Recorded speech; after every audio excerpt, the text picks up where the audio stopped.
Welcome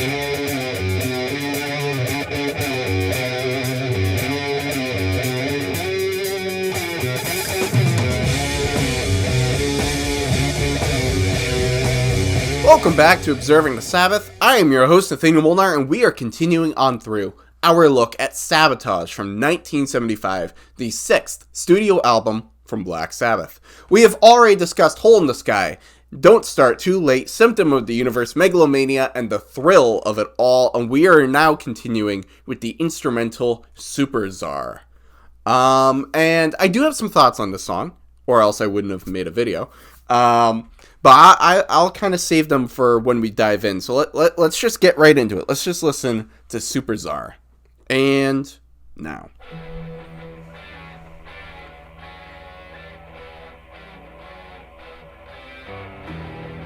The vocalization on this track is really interesting because it almost kind of brings you back a little bit to Spiral Architect, but in a much more grander scale.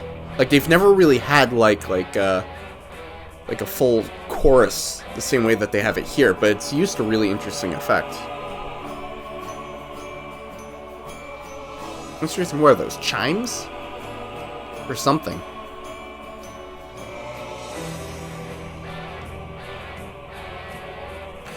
So, my thought on this song is this. I like it. I think it's too long, though. Especially for the fact that it's just same kind of... They just repeat the same two parts. It's this part, and then you get into the next part, and it just repeats that. It doesn't change at all. And for it being only this part, for it only really being two parts, it just kind of repeats itself over and over and over again. And I think it would have been more effective had it been shorter. Like, I think the song's like 4 minutes. Had it been like 2 minutes, I think it could have been a little bit more effective. So the album kind of starts to slow down for me at this point, despite Sabotage being like a top 3 South album for me. The album starts to slow down its fantastic pace here. But then when you go back and you watch, like, some of their live performances, especially from 1978, their Never Say Die tour, this is sort of their opening track, is like the set pieces are coming down, and everyone's kind of coming out, and you have this as the opening track, and I think in that sense, this whole instrumental is phenomenal, and it works so well. I can totally see this being a great thing to play during the live show to kind of introduce everyone, get everything pumped up before you get into the set. But as a track on the album, it doesn't work as well for me, and I think it just comes down to the fact that it's too long. I think Supertzar, if you just cut it in half, it would pack more of a punch, because it's a little, by now the song has like over a minute left, and I'm a little bit tired of it already. And because it's just the same thing over and over and over again. And you know, Tony's guitar is great through this. And I like the effect of like the chorus or the vocals kind of pumping it up. I think it's cool. I think it's nice, but it just goes on a little bit too long. In my head, I'm like, all right, let's get to the next song. So yeah, it's one of those, like, had this not been on the album, I wouldn't have lost any sleep. I think it just would have worked a little bit better if it was just a little shorter.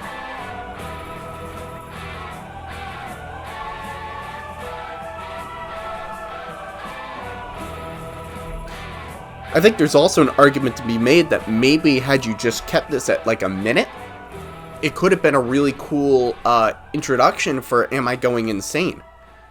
In a way it is, like, in a way, because Am I Going Insane radio just goes from this right into that song, but, you know, maybe in like an embryo sort of sense, had it been the opening for that song, like it just went right into it and it was just a minute, maybe that would have worked a little bit better. Now, I'm not going to knock anyone who thinks Supertzar is awesome, because, you know, it has great guitars, of course. You know, Tony's never going to sleep on having a great guitar riff in anything, you know.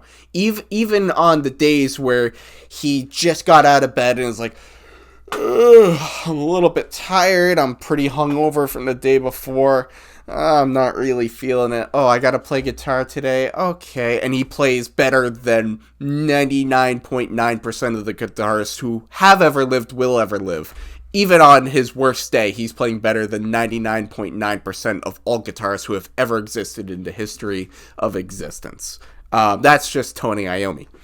But, so even in this song where it's a little bit, okay. Even in this song, the guitars are awesome, and the full orchestra chorus of the vocals going, oh, you know, that whole part, it's cool. But I don't know, it just kind of, it runs its course for me. After about a minute, I'm like, okay, when's the next song? Oh, there's another 3 minutes? Oh, okay. It just, had they cut this down to like minute and a half, maybe 2 minutes, I think it would have had more punch to it. It would have been a great little transition from one song to the next, and you just get right into it, but it just kind of goes on. It felt like, you know what it feels like? It feels like they were just trying to fill space on the album, and they were like, well, let's just come up with this, and here you go. And that's what it feels like. It feels like they're just trying to take up space, fill minutes on the album. And you don't want to have, I mean, there are songs that are going to do that by nature. That's what Paranoid was. Paranoid was they needed to fill a couple of minutes on the album, and they just bang that out in 20 minutes, and it becomes one of the most iconic songs of all time.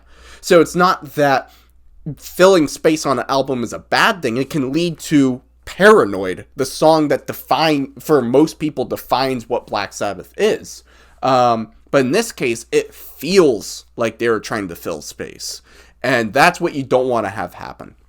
So I'm not saying this is terrible by any stretch of the imagination. You know, even when I was talking about some of the lower songs on the totem pole for Bloody Sabbath, like Who Are You and Spiral Architect, you know, I went out of my way to say I don't hate these songs. I don't think they're bad songs. They just don't quite do it for me the same way that Bloody Sabbath or Killing Yourself to Live does. And so in the same vein, Supertzar isn't horrible.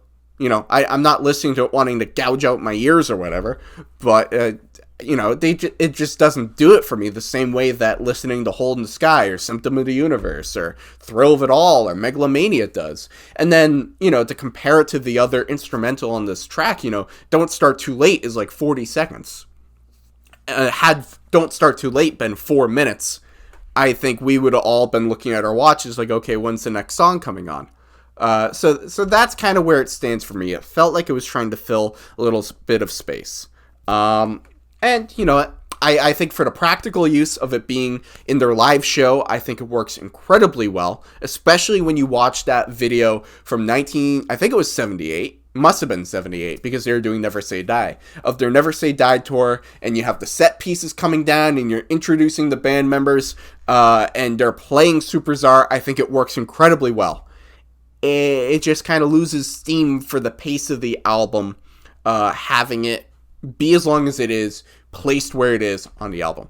So those are my thoughts on Supertzar. I want to know from you guys, what do you think? Do you agree with me and my thoughts on the instrumental? Do you completely disagree and you think, no, Supertzar is awesome, it's got killer guitar, the use of the chorus and the vocalization on the track is really cool, and it's a nice little pump up bit to get you into the rest of the album? I want to know from you guys what you think. Leave all of your thoughts in the comment section below. Well, once again, I'm Nathaniel Molnar. Thank you so much for watching.